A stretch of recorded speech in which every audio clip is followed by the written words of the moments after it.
আসসালামু আলাইকুম ওয়া রাহমাতুল্লাহি ওয়া বারাকাতুহু। শুরু হচ্ছে আপনাদের প্রিয় অনুষ্ঠান আলোকিত প্রতিদিন। প্রিয় দর্শক শ্রোতা, যে যেখান থেকে এই অনুষ্ঠান দেখছেন সকলকে হৃদ্রিক অভিনন্দন। আল্লাহ তাআলা আপনাদের সকলকে ভালো রাখুন, সুস্থ রাখুন, নিরাপদে রাখুন। দর্শক, আজ অতিথি হিসেবে আমরা আমন্ত্রণ জানিয়েছি একজন বিশিষ্ট ইসলামী চিন্তাবিদকে।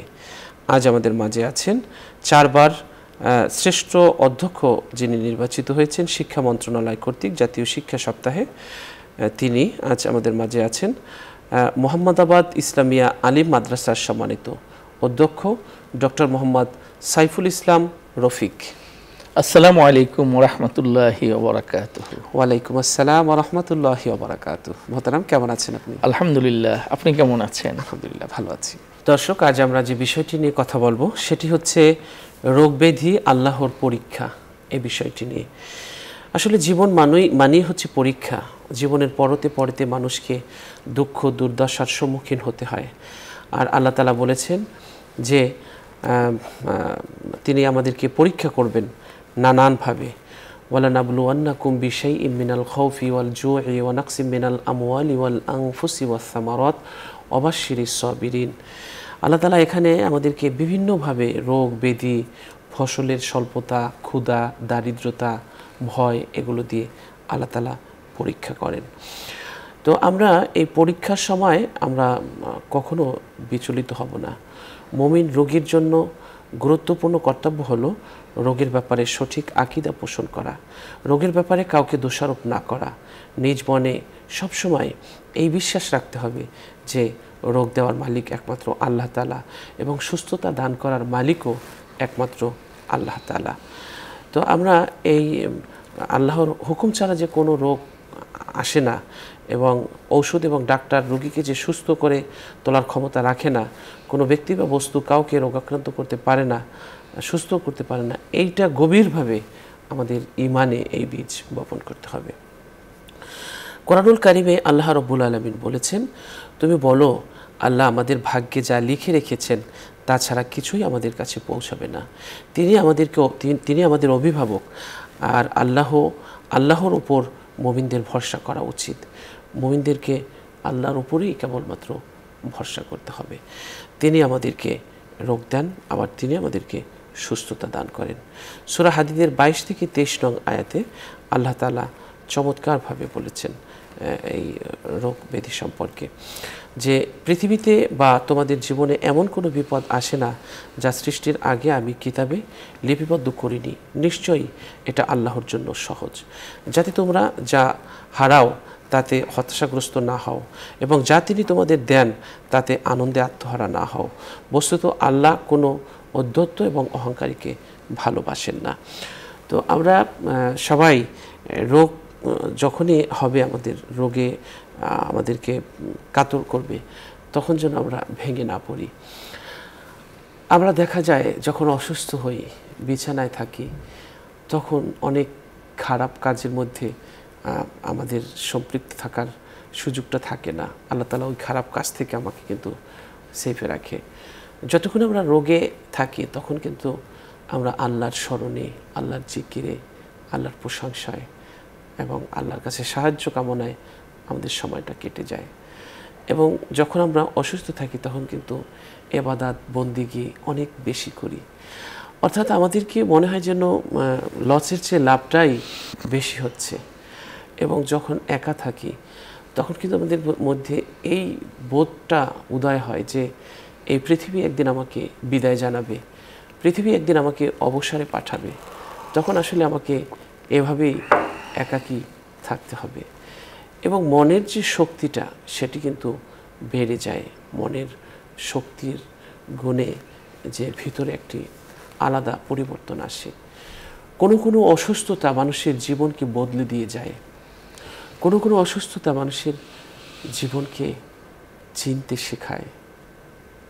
কোনো অসুস্থতা তার নিজেকে জানতে, চিনতে এবং সিদ্ধান্ত নিতে শেখায়। কোনো অসুস্থতা তাকে অন্যায়ের পথ ছেড়ে ন্যায়ের পথ ধরে চলতে শেখায়।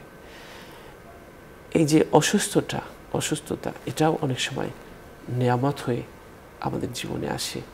নিয়ামত হয়ে আমাদেরকে ধরা দেয়।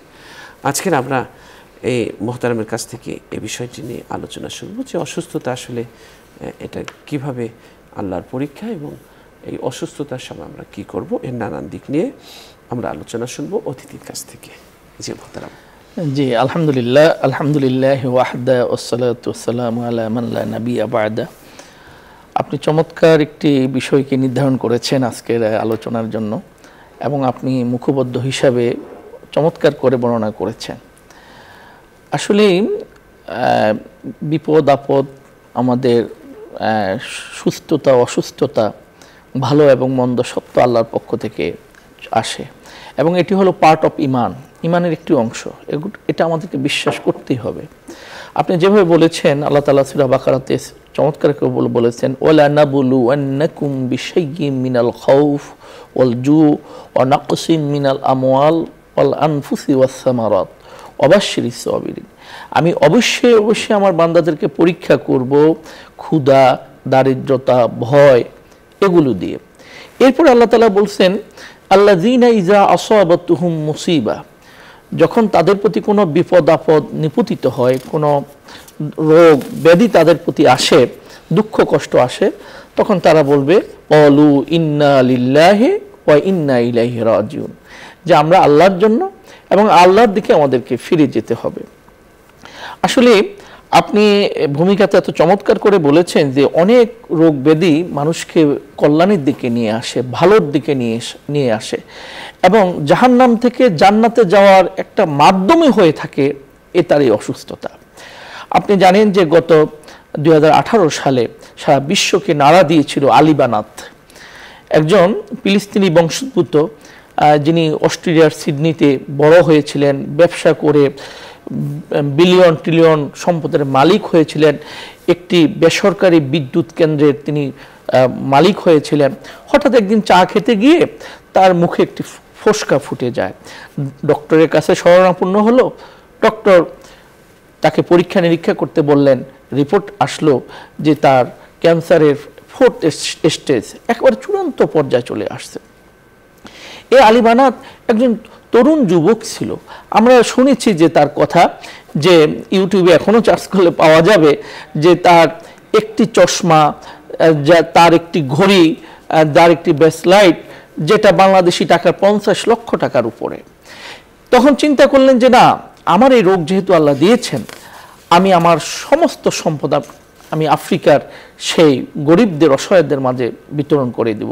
ডাক্তার বলেছিলেন মাত্র 3 মাস তার আর হায়াত আছে, কিন্তু দেখা গেল যে এরপরও আল্লাহ তাকে 3 বছর হায়াত বাড়িয়ে দিলেন এবং তার সকল সম্পদ ইউরোপের, আফ্রিকার সে জনপদের, সে বুখা নাংরা মানুষের জন্য তিনি বিতরণ করে দিলেন এবং শেষ মুহূর্তটা কোরআন তেলাওয়াত করতে করতে তিনি মারা গেলেন এবং তিনি বলে গেলেন যে এই রোগ হলো আমার আল্লাহর পক্ষ থেকে একটা নেয়ামত।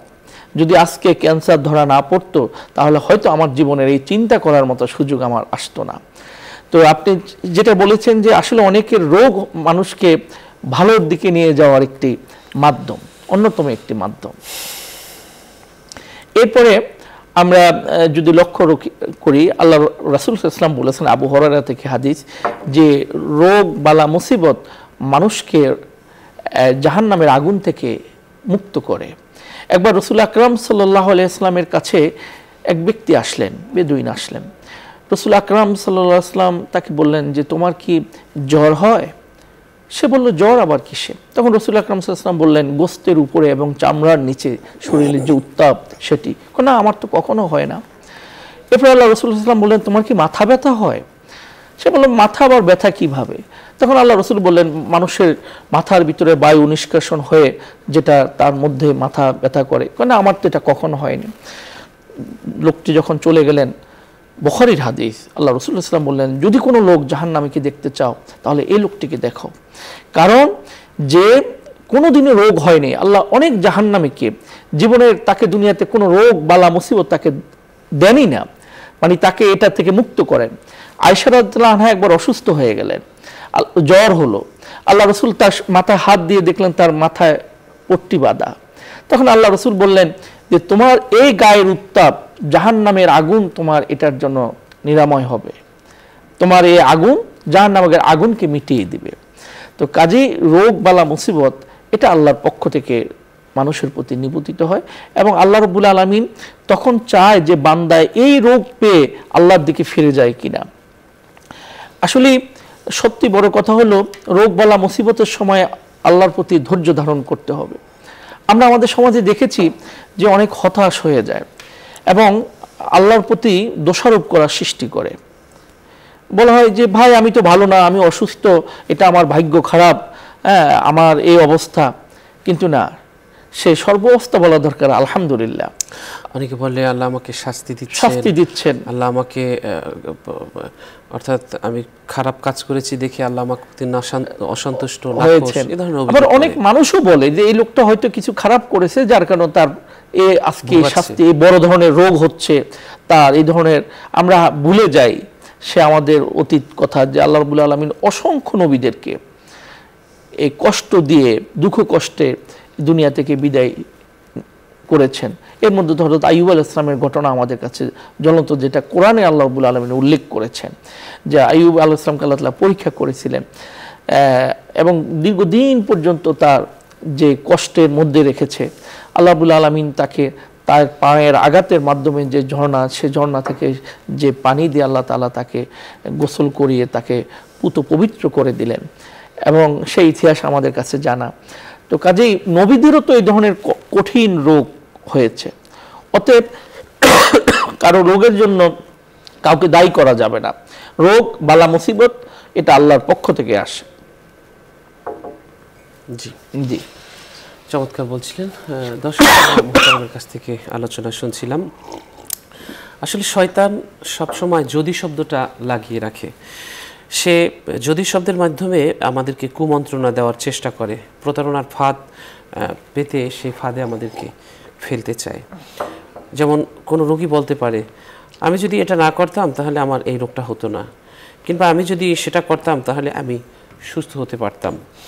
শয়তানের শেখানো এই কথাগুলোতে তাকদীরের প্রতি যে অবিশ্বাসের সম্ভাবনার দুয়ার খুলে যায়। তাই এই মর্মে দৃঢ় বিশ্বাস রাখতে হবে যে জীবনের যাবতীয় রোগ শোক সব কিছু আমাদের তকদিরে লেখা ছিল। অর্থাৎ যদি এটা আমি করতাম তাহলে হতো না, যদি আমি এটা করতাম তাহলে সুস্থ হতাম। এই যদিগুলো শয়তান লাগিয়ে দেয়। আমাদের মনে রাখতে হবে যে এটা লেখা ছিল আমার ভাগ্যে। ভাগ্য থেকে মানুষ কখনো পালাতে পারে না। আল্লাহ বলছেন, মা আসাবা মিন মুসিবাতিন ফিল আরদি ওয়ালা মা আসাবা মিন মুসিবাতিন ফিল আরদি ওয়ালা ফি আনফুসিকুম ইল্লা ফি কিতাবিম মিন ক্বাবলি আন নাবরাহা। অর্থাৎ জমিনে এবং পৃথিবীতে এবং তোমাদের জীবনে নিজেদের মধ্যে যা কিছু ঘটে সব কিছু আমি পূর্বে আমার কিতাবে লিখে রেখেছি। এমন কিছু নয়, ঘটে না যেটা আমার কিতাবে লিখে রাখা নেই। আর এটা আমার কাছে খুব সহজ, এটা লিখে রাখা এবং এটা এভাবে পরিসংখ্যান করা, এটা আমার জন্য সহজ। তো আল্লাহ তাআলা সব কিছু লিখে রাখেন এবং সেটাই ঘটে আমাদের জীবনে। এই ঘটনা থেকে পালানোর কোনো শক্তি আমাদের নেই। আমরা সূরা বাকারার 177 নং আয়াতে দেখতে পাই যে আল্লাহ তাআলা বলেছেন, এবং অভাবে, রোগ, পীড়ায় এবং যুদ্ধের সময় ধৈর্যের সঙ্গে দৃঢ় থাকে, তারাই হলো সত্যাশ্রয়ী এবং তারাই হলো প্রকৃত আল্লাহ ভীরু। অর্থাৎ কষ্ট যতই আসুক ধৈর্য ধারণ করতে হবে এবং ধৈর্য ধারণের অভ্যেস আমাদের তৈরি করতে হবে। সূরা জুমার 10 নং আয়াতে আল্লাহ বলছেন, নিঃসন্দেহে ধৈর্যশীলরা তাদের পুরস্কার পাবে এবং অপরিমিতভাবে সেই পুরস্কার তারা পাবে। তাবি আতা ইবনু আবি রাবাহ রহমতুল্লাহ বলেন, একদিন আবদুল্লাহ ইবনে আব্বাস রাদিয়াল্লাহু তাআলা আনহু আমাকে বললেন, আমি কি তোমাকে একজন জান্নাতি নারী দেখাবো না? আমি বললাম অবশ্যই। তখন তিনি বলেন, এই কালো বর্ণের নারী। সে একবার নবী করিম সাল্লাল্লাহু আলাইহি সাল্লামের কাছে এসে বলল, আমি মৃগী রোগে আক্রান্ত হই এবং আমার লজ্জাস্থান উন্মুক্ত হয়ে যায়। সুতরাং আপনি আমার সুস্থতার জন্য দোয়া করুন। তখন রাসূল সাল্লাল্লাহু আলাইহি ওয়াসাল্লাম বলেন, তুমি চাইলে ধৈর্য ধারণ করতে পারো, তাহলে তোমার জন্য আছে জান্নাত। আর যদি চাও তাহলে আমি তোমার জন্য দোয়া করব যাতে আল্লাহ তোমাকে সুস্থতা দান করবেন। তখন ওই নারী বলল, আমি ধৈর্য ধারণ করব।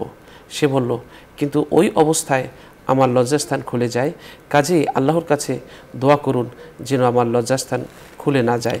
তখন রাসূল সাল্লাল্লাহু আলাইহি ওয়াসাল্লাম তার জন্য দোয়া করলেন। বুখারী শরীফের এই হাদিসটি। সে কতটা ছিল যে অসুস্থতার মধ্যে সে বলল যে আমি ধৈর্য ধারণ করব, দোয়া করলে তাড়াতাড়ি সুস্থ হয়ে যাবে, তার চেয়ে ধৈর্য ধারণ করে পরকালে জান্নাত সে নিতে চাইল। এজন্য প্রত্যেকটি অসুস্থতায় কিন্তু আমাদের গুনাহ মাফ হয়। একটা কাটাও যদি আমাদের শরীরে বেঁধে, সেটার জন্যও কিন্তু আল্লাহ তাআলা বিনিময় দিয়ে থাকেন। এগুলো আমাদের মনে রাখতে হবে।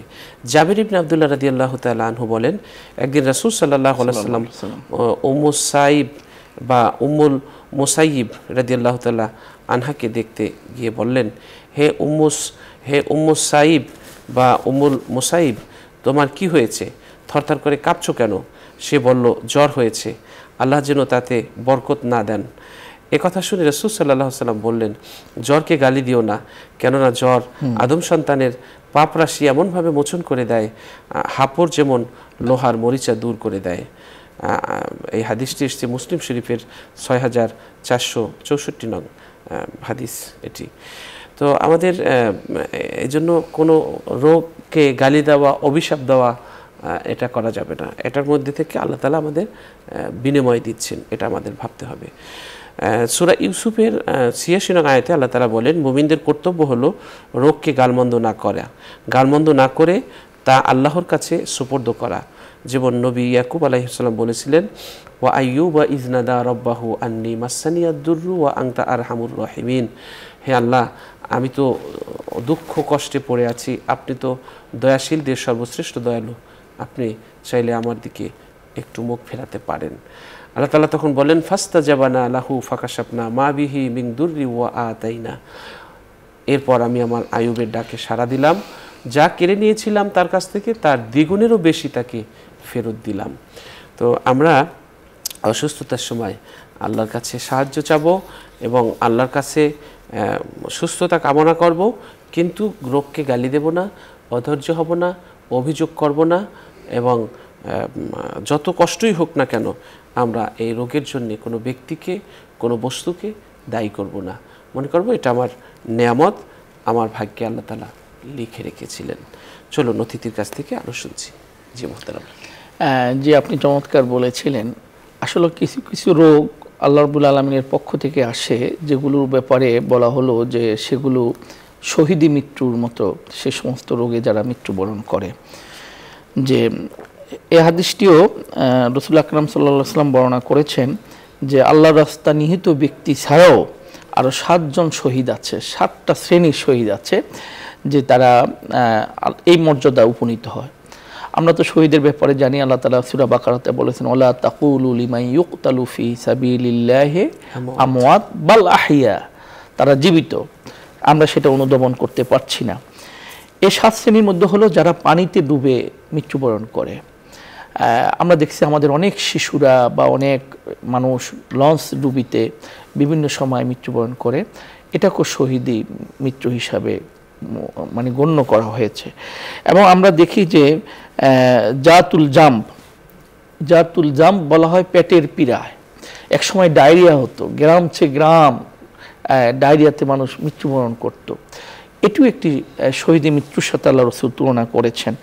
এবং যে গর্ভে সন্তান মারা যাওয়া, এটিও বলা হয়েছে। এবং বলা হয়েছে যে আগুনে পুড়ে মারা যাওয়া, এটিও একটি অন্যতম মানে রোগের এই মৃত্যুতে শহীদি মৃত্যুর সাথে গণ্য করা হয়েছে। এবং দেওয়ালে ধসে মারা যাওয়া এবং ভূমিধস, আমরা প্রায় দেখি যে ভূমিকম্পের সময় বিভিন্ন সময় যে হয়ে মারা যায়, এই মৃত্যুকেও, এই বিপদকেও আল্লাহ তাআলার নেয়ামত মানে শহীদের সাথে এখানে তুলনা করেছেন। এবং আবু দাউদ শরীফে হাদিসটি বর্ণনা করেছেন যে 3111 নম্বর হাদিস এটি বর্ণনা রয়েছে। অতএব আমরা রোগ ব্যাধি বালা মুসিবতে আমরা যেন আল্লাহর প্রতি ভরসা বিন্দুমাত্র আমাদের কমে না যায়। আমরা দেখছি ইউরোপে আমেরিকায় মানুষ রোগাক্রান্ত হয়ে এক সময় আত্মহত্যার পথ বেছে নেয়। নাউযুবিল্লাহি মিন যালিক। আসলে আমার এই জীবনের মালিক আমি নই। আমাকে আল্লাহ তাআলা রোগ দিবেন, আল্লাহ সুস্থ করতে পারেন, না হয় এই রোগের মাধ্যমেই দুনিয়া থেকে চলে যেতে পারি, কিন্তু আমার নিজের মৃত্যুকে নিজে আগে টেনে আমি আত্মহত্যা করতে পারি না। আজকে আমাদের সমাজে আমরা বিভিন্ন সময় দেখি হতাশার কারণে, হতাশাও একটি রোগ, টেনশন এটিও একটি রোগ। এই রোগের কারণে আমাদের অনেক বড় বড় শিক্ষাবিদ আপনারা জানেন যে বাসায় আত্মহত্যা করে মৃত্যুবরণ করেছে অনেকে। এর কারণ হচ্ছে তারা এই কষ্টটাকে, এটা যে আল্লাহর পক্ষ থেকে তার এই পরীক্ষা, তার এই কষ্ট, এতটুকু তিনি ভুলে যান। তো এই জন্য আমাদের দরকার ওই যে সে আয়াত, আল্লাযীনা ইযা আসাবাতুহুম মুসিবা, যখনই আমার কাছে কোনো বিপদ আপদ নিপতিত হয় তখন যেন আমরা বলি ইন্না লিল্লাহি ওয়া ইন্না ইলাইহি রাজিউন, যে আমরা আল্লাহর জন্য এবং আল্লাহর দিকে আমাদের ফিরে যেতে হবে। আমরা আজকে আমাদের সমাজে অনেক সময় আমরা দেখি যে রোগীদেরকে আমরা সেবা যত্ন সেটি অনেক সময় আমরা হারিয়ে ফেলি, আমরা করি না। বিশেষ করে আমাদের যে সমস্ত পুত্রবধূরা আছে তাদের শাশুড়ির অসুস্থতার ক্ষেত্রে তারা একটু কষ্টবোধ করে, তারা মনে করে যে এটি তাদের জন্য কষ্টের বিষয়, কিন্তু রোগীর সেবা করা এটা আল্লাহ রসুল সাল্লাল্লাহু আলাইহি সাল্লাম তার হায়াতে জিন্দেগিতে তিনি দেখিয়ে গিয়েছেন যে কিভাবে রোগীর সেবা করতে হয়, কিভাবে রোগীদের শুশ্রূষা করতে হয়। আল্লাহ রসুল নিজে রোগীদেরকে দেখতে যেতেন, কপালে হাত দিতেন, তার খোঁজ খবর নিতেন। আজকেও আমরা আমাদের হসপিটালগুলোতে যখন আমরা যাই তখন আসলে প্রকৃত রোগীদেরকে দেখলে আমাদের মানে হৃদয়ের মধ্যে সে আবেগ, সেই ব্যথাতুর হয়ে যায়, যে মনটা আল্লাহর দিকে ডাইভার্ট হয়ে যায়। এই জন্য রোগের কারণে রোগ এবং রোগী দেখার কারণে মানুষ আল্লাহর দিকে, আল্লাহর পথে মানুষ দাবিত হয়। এই জন্য আল্লাহ রাব্বুল আলামিন মাঝে মাঝে মানুষকে সে রোগ ব্যাধি দিয়ে থাকেন, যাতে মানুষ সে রবের দিকে ফিরে আসে এবং রবের অনুগ্রহের দিকে মানুষ ফিরে আসে। কিন্তু অনেক সময় আল্লাহ রাব্বুল আলামিন বলেছেন যে মানুষকে আমি যখন রোগ দিই তখন সে দাঁড়িয়ে, সে বসে, সে শুয়ে আমাকে ডাকে এবং আমার প্রতি তার পরিত্রাণের জন্য দোয়া করে, কিন্তু যখনই সে পরিত্রাণ পায় তখনই সে বলে যে আমি এমনি সুস্থ হয়ে গিয়েছি। বা অনেক সময় যে আপনি বলেছেন এবং মানে লাগায় যে ডাক্তারের চিকিৎসার কারণে মনে হয় আমি সুস্থ হয়ে গিয়েছি। অবশ্যই ডাক্তারের চিকিৎসা ছিল, কিন্তু মহান রবের অপর মেহেরবানি যে দয়া করে তিনি আমাকে সুস্থ করেছেন সে কথা আমরা ভুলে যাই। এজন্য সর্বক্ষেত্রে রোগ ব্যাধি বালা মুসিবত, আমাদের বিপদ আপদ যা কিছু আসে না কেন, আমরা যেন বলি এটা আল্লাহর পক্ষ থেকে এসেছে এবং আমি সেটা রিসিভ করি। আমি অনেক সময় দেখেছি যে তার সন্তান মারা গিয়েছে, অবুঝ সন্তান মারা গিয়েছে, শিশু সন্তান মারা গিয়েছে, ওই লোক বলছে আলহামদুলিল্লাহ। আমি তখন অবাক হয়ে যেতাম, সে আলহামদুলিল্লাহ বলল, কিন্তু কোরআন হাদিস গবেষণা করে যে এটাই তো যে আমার জন্য আল্লাহ তাআলা যা নির্ধারণ করেছেন এটি আল্লাহর পক্ষ থেকে এসেছে, আমি এটিকে সন্তুষ্ট চিত্তে আমি রিসিভ করলাম। তো এটি হচ্ছে আসলে আমাদের ইমানের যে একটি পার্ট আমরা বললাম যে খাইরিহি অশাররিহি মিনাল্লাহি তাআলা, ভালো এবং মন্দ সব আল্লাহর পক্ষ থেকে আসে। আমরা দেখছি যখন ভালো কিছু আছে, ভালো কিছু হয়, তখন আমরা বলি এটি আল্লাহর পক্ষ থেকে এসেছে। আর যখন মন্দ কিছু হয় তখন আমরা এটা মনে করি যে মন্দটা মনে হয় আমার কর্মের কারণে এসেছে, মন্দটা মনে হয় আল্লাহ আমার প্রতি কোনো শাস্তি হিসাবে এটা নিপতিত করেছেন, কিন্তু এমনটি নয়। আল্লাহ রাব্বুল আলামিন আমাকে মুক্তির জন্য, আল্লাহ রাব্বুল আলামিন আমাকে নাজাতের জন্য, জাহান্নামের আগুন থেকে মুক্তির একটি পথ হিসাবে আমাকে রোগ ব্যাধি দিয়েছেন। এটি আমাদেরকে বুঝতে হবে এবং হৃদয় ধারণ করতে হবে। জি দর্শক, আমরা শুনছিলাম মোহতারামের কাছ থেকে যে রোগ এগুলো আল্লাহ তাআলা আমাদেরকে পরীক্ষা নেওয়ার জন্য দিয়ে থাকেন। আসলে বিপদ, রোগ ব্যাধি এগুলো আল্লাহ তাআলা পরীক্ষার জন্যই দিয়ে থাকে। ছোটবেলায় একটা গল্প শুনেছিলাম আমার এক ওস্তাদের কাছ থেকে, যে একজন রাজার একজন উজির ছিল। সে উজির রাজা শিকার করতে যাবে, সে শিকার করার জন্যে কিছু একটা বানাচ্ছিল। তো বানানোর কারণে সে হাতটা একটু কেটে গেছে সেটা বানাতে গিয়ে। তখন উজির আলহামদুলিল্লাহ বলল। এজন্য খুব করে উজিরকে বকলো যে তুমি আমার হাত কেটে গেছে আলহামদুলিল্লাহ বললা। তো তখন সে উজিরকে বকাবকি করলো। বকাবকি করার পর সে চলে গেল বাদশা শিকার করতে। তো শিকার করতে যাওয়ার পরে একসময় গভীর জঙ্গলে গিয়ে সে কাতর হয়ে পড়েছে। তো হাঁটতে হাঁটতে তো কাতর হয়ে যাওয়ার পর এই যে উজিরকে আর নিলেন না, উজির শিকার করতে উজিরকে নিলেন না। তো সে একা গভীর জঙ্গলে গিয়ে বসে আছে। তো বাঘ একটা আসছে। তো বাঘ একটা এসে তাকে চতুর্দিক থেকে ঘ্রাণ শুকে যখন সে কাটা হাত সেটা থেকে একটু দুর্গন্ধ বের হচ্ছিল, যখনই বাঘ এসে সেই দুর্গন্ধটা তার নাকে লাগলো তখনই বাঘ তাকে ছেড়ে চলে গেল, তাকে আর শিকার করলো না, তাকে আর খেলো না। সবগুলো বাচ্চা দেখলো, দেখে অবাক হলো। অবাক হয়ে জঙ্গল থেকে যখন ফিরে আসলো তখন উজিরকে ডেকে বলল, উজির আমার হাত কেটে গিয়েছে, তখন তুমি আলহামদুলিল্লাহ বলেছিলে, আমি তখন বুঝতে পারিনি। আমার যদি হাতটা না কাটতো তাহলে আমাকে বাঘ সে গভীর জঙ্গলে, আমি একা ছিলাম, আমি দলছুট হয়ে গেছি, আমি দৌড়াতে দৌড়াতে আমাকে খেয়ে ফেলতো। তার মানে এখানে যে আমার হাতটা কেটেছে এখানে আমার মঙ্গল ছিল, কিন্তু আমি সেটা বুঝতে পারিনি, আমি দেখতে পারিনি। আচ্ছা বলো, আমার না হয় জঙ্গল ওখানে বাঘ আমাকে এই পচা গোস্তের কারণে ফেরত দিল, কিন্তু তোমার কি উপকার হলো, তুমি আলহামদুলিল্লাহ বললে কেন? তো তখন উজির বলল যে জাহাপনা, আপনি যখন আমাকে আমার সাথে তো আপনি রাগ করে আমাকে রেখে গেছেন, শিকারে নেন নাই, কিন্তু আমাকে যদি শিকারে নিয়ে যেতেন তাহলে আমি যত কষ্টই হোক আপনার ঘোড়ার পিছনে পিছনে আপনার সাথে সাথে আমি দৌড়াতাম, আমি আপনাকে একা ছেড়ে দিতাম না। আর আপনার কাটা হাতের কারণে হয়তো বাঘ আপনাকে ছেড়ে দিত, কিন্তু আমার তো হাত কাটেনি, আমার শরীর ভালো ছিল, তাহলে আমাকে ঠিকই বাঘ খেয়ে ফেলতো। তার মানে হলো এখানে আপনার জন্য আল্লাহ মঙ্গল রেখেছে আর আমার জন্য এই মঙ্গল রেখেছে। অবাক হয়ে গেল বাদশাহ, ভাবল উজির অনেক কিছু ঘটে, এর পিছনে যে আরও অনেক রহস্য থাকে এটা আসলে আমরা বুঝতে পারি না। তো এরকম আসলেই আমাদের জীবনে অনেক কিছু থাকে যে এগুলো আমরা বুঝতে পারি না। আল্লাহ তাআলা তিনি হাকিম, মহাজ্ঞানী, তিনি সব কিছু জানেন, সব কিছু বোঝেন, সব কিছু তিনি দেখেন। এই জন্য বান্দাকে তিনি সেভ করার জন্যে অনেক সময় তিনি অসুস্থতা দেন, অনেক সময় ধাক্কা দেন, অনেক সময় কষ্ট দেন। একটু দেখা যায় যে আমরা কষ্ট পেলে ইবাদত বন্দিগি বাড়িয়ে দেই, কষ্ট পেলে মিথ্যা কথা ছেড়ে দেই, কষ্ট পেলে অন্যায়ের পথের ইনকামের পথ ছেড়ে দেই, একটু আঘাত পেলে আমরা কষ্ট পেলে আমরা দেখা যায় যে বাকি জীবনটা সততার সাথে চালানোর চেষ্টা করি। তো এই যে আল্লাহ তাআলা চান যে বান্দা খাঁটি হয়ে আসুক, পরিপূর্ণ হয়ে আসুক।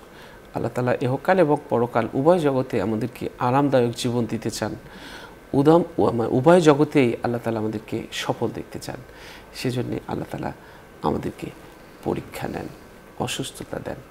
আমরা যেন এই অসুস্থতার নেয়ামতকে আমরা যেন অবজ্ঞা না করি, আমরা যেন এটাকে আমরা আমাদের জীবনে আল্লাহ রাগ করে দিয়েছেন এমনটি যেন আমরা মনে না করি।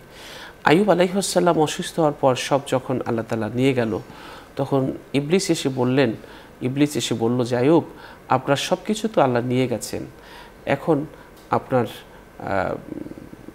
কি অবস্থা বলুন। তো আইয়ুব আলাইহিস সালাম বললেন যে দেখো ইবলিস, এগুলো আল্লাহ তাআলা আমার কাছে জমা রেখেছিল, এগুলো আমার ছিল না। তো যখন জমা রেখেছিল তখন আমি খুব বেশি আনন্দিত হইনি, আর যখন তিনি নিয়ে গেছে তখন আমি তেমন কষ্ট পাইনি। এরপর ইবলিস গিয়ে বলল, আল্লাহ, আইয়ুব তো সম্পদ তুমি নিয়ে গেছো, কিন্তু আইয়ুব আলাইহিস সালাম জানে সম্পদ যদি শরীর ভালো থাকে তাহলে সম্পদ আবার ফিরে পাবে। এখন সে ইবাদত করে, সে শরীর ভালো আছে দেখে, তার যদি শরীর অসুস্থ হয়ে যায় তাহলে সে তোমার ইবাদত করবে না। আল্লাহ বললেন যে ইবলিস, আমার আইয়ুব আমাকে ভালোবাসে, শরীর অসুস্থ থাকলেও আমার ইবাদত করবে আর সুস্থ থাকলেও আমার ইবাদত করবে। তো ইবলিস বলল, তাহলে তুমি পরীক্ষা করো, দেখি ইবাদত করে কি না। এবার আল্লাহ তাআলা বললেন যে ঠিক আছে, আমি তোকে ক্ষমতা দিলাম, তুই তার শারীরিক ক্ষতি কর, কিন্তু ঈমানের কোনো ক্ষতি করতে পারবি না। এরপর একটি বর্ণনা এসেছে তাফসীরে মাঝহারিতে, যখন আইয়ুব আলাইহিস সালাম সেজদাবরত ছিল তখন তার নাকের ভিতরে ইবলিস ফু দিল। যখনই ইবলিস ফু দিল তখন তার সমস্ত শরীরের চামড়াগুলো ফোসকা পড়ে ছাগলের কলিজার মতো দাহ হয়ে গেল। একের পর মানে অসুস্থতার পর অসুস্থতা, কষ্টের পর কষ্ট, কিন্তু তবুও আল্লাহ তাআলার ইবাদত কিন্তু নবী আইয়ুব ছাড়েননি। যতই মানে রোগ বেড়েছে ততই ইবাদতের পরিমাণ আরও বাড়িয়ে দিয়েছে, যতই তার কষ্ট বেড়েছে ততই ইবাদতের পরিমাণ আরও বাড়িয়ে দিয়েছে। আমরা যেন আমাদের জীবনে যখন কোনো অসুস্থতা আসবে আমরা যেন আগের চেয়ে ভালো হয়ে যাই, আগের চেয়ে নিজেদের জীবনকে গুছিয়ে নেই এবং আগের চেয়ে ইবাদত বন্দিগি বাড়িয়ে দেই। আল্লাহ তৌফিক দান করুন। জি মোহতারাম, আপনার শেষ মন্তব্য। জি, খুব সুন্দর আলোচনা চলছিল আপনার কাছ থেকে। আইয়ুব আলাইহিস সালামকে আল্লাহ তাআলা পরীক্ষার মধ্যে এটি একটি অন্যতম পরীক্ষা যে দারিদ্রতার কষাঘাতে যখন নিমজ্জিত হলেন তখন তার স্ত্রী বিবি রহিমা, আমরা জানি সে তার স্বামীর সেবার জন্য সে অপরের কাজও করতে হয়েছে। এবং অনেক তাফসিরে মাযহারি সহ তাফসিরে ইবনে কাসির অনেক জায়গায় উল্লেখ রয়েছে যে তার স্ত্রীর যে কষ্টের বর্ণনা, সে কিভাবে কাজ করে তার স্বামীকে এতটুকু খাওয়ানোর জন্য সে কাজ করেছেন। তখনও শয়তান বিভিন্নভাবে পদস্খলন ঘটাতে চেয়েছিলেন আইয়ুব আলাইহিস সালামকে রহিমার ব্যাপারে বিভিন্ন ধরনের কথাবার্তা বলে। তো সর্বোপরি আমার সর্বোপরি কথা হলো যে আমাদের বিপদ আপদ আল্লাহর পক্ষ থেকে আসবে এবং তখন যেন আমাদের মনে এই কথা থাকে যে রব্বুল আলামিন আমাকে পরীক্ষা করছেন। আমি এখন কি আল্লাহর প্রতি ঈমান, আল্লাহর প্রতি বিশ্বাস আমার আরও গাঢ় হতে হবে, আরও ইয়াকিনের সাথে বুঝতে হবে যে এটি আল্লাহ রব্বুল আলামিনের থেকে পরীক্ষা। আমরা দেখছি যে রোগ মুসিবতের সময় যখন আল্লাহকে ডাকা হয় সে ডাকাটা একাগ্রতার সাথে হয়। আর আল্লাহ তো নিজেই বলেছেন, ওয়াইজা সালাকা ইবাদি আন্নি ফাইন্নি করিব, বান্দা যখন আমাকে ডাকে আমি তার অতি নিকটে। কিন্তু বিপদে পড়ে যখন আল্লাহকে ডাকে তখন সে ডাকটা হয় খুব গভীর, সে ডাকের মধ্যে থাকে হৃদয়ের জড়ানো ভালোবাসা, আল্লাহর প্রতি মহব্বত এবং আল্লাহর প্রতি তওবা ইস্তেগফার। তো এই জন্য রোগ যখন আমাদের আসবে আমরা মনে করতে হবে এটা আল্লাহর পক্ষ থেকে এসেছে এবং সেভাবে আল্লাহ নিয়ে যাবেন, আমাদেরকে সুস্থতা দান করুন। আল্লাহ আমাদেরকে আমল করার তৌফিক দান করুন। অনেক ধন্যবাদ মোহতারাম। দর্শক, আমরা অনুষ্ঠানের এই পর্যায়ে একটি মোনাজাত করব। আপনারা যে যেখান থেকে আমাদের এই অনুষ্ঠান দেখছেন শুনছেন আপনারাও আমাদের সাথে মোনাজাতে শামিল হতে পারবেন। আল্লাহুম্মা সাল্লি আলা সাইয়্যিদিনা ওয়া নাবিয়িনা ওয়া শাফিঈনা ওয়া হাবিবিনা মাওলানা মুহাম্মদ সাল্লাল্লাহু আলাইহি ওয়া আলা আলিহি ওয়া আসহাবিহি ওয়া সাল্লাম। আলহামদুলিল্লাহ, আলহামদুলিল্লাহি রাব্বিল আলামিন, ওয়াসসালাতু ওয়াসসালামু আলা সাইয়্যিদিল মুরসালিন ওয়া আলা আলিহি ওয়া আসহাবিহি আজমাইন। আল্লাহুম্মা আমিন। बुजुर्गों की नहीं हमको जरूरत, गुलाम अपना बना मुझको खुदाया। बिना गोयम के तातम बापे जीर, कल में आफू बरगुनाहम काश। রব্বুল আলামিন আপনি সাহায্যকারী, আপনি হাকিম মহাজ্ঞানী, আকাশের মালিক, জমিনের মালিক, পাহাড়ের মালিক, সাগরের মালিক, জীবনের মালিক, মরণের মালিক। আপনার শাহী দরবারে জীবনের গুনার বোঝা নিয়ে হাত পেতেছি। জীবনে অনেক গুনাহ করেছি, গুনার দিকে তাকালে তোমার রাগ হবে, গুনার দিকে নয় মোদের মিনতি আর ফরিয়াদের দিকে তাকিয়ে মোদের জীবনের গুনাহ খাতা তুমি মাফ করে দাও গো আল্লাহ। আল্লাহুম্মা আমিন। রব্বুল আলামিন, তুমি যা করতে বলেছ অপেক্ষা করেছি, তবু তুমি অবকাশ দিয়েছ। তুমি যে নেয়ামত দিয়েছ না শুকরিয়া করেছি, তবুও তুমি রিজিকের দরজা বন্ধ করে দাও না, রিজিক দিয়েছ।